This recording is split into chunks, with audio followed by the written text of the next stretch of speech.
তাহলে জাহিলদের মূর্খ মুরিদরা কি পরিমাণে মূর্খ এবং কি পরিমাণে জাহিল জানতে হলে ভিডিওটি দেখুন এবং শেয়ার করে দিন।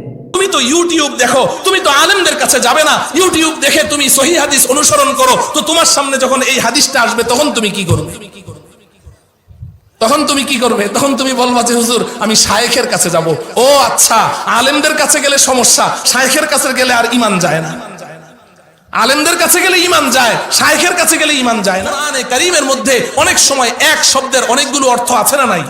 আমি উদাহরণ দিলাম না সালাত দিয়ে, এক শব্দের অনেকগুলো অর্থ হতে পারে। তো এখন আমি কোন অর্থটা মানবো? এখন কি এটা আমি আমার বিবেক অনুযায়ী যেটা খুশি সেটা মানবো, নাকি আমি রিজালুল্লাহর ব্যাখ্যা দেখবো? হাদিস শরীফের মধ্যে একাধিক বক্তব্য আছে একই আমলের। আমি শুধু একটা উদাহরণ দেই, কথা শেষ করে দিচ্ছি। এই যে নামাজের মধ্যে এরা বারবার এরকম হাত উঠায়, দেখেছেন? হ্যাঁ, এখন নবীজি নামাজের মধ্যে কয়বার হাত তুলেছেন এই ব্যাপারে হাদিসের মধ্যে 6 রকমের বক্তব্য আছে। কয় রকম?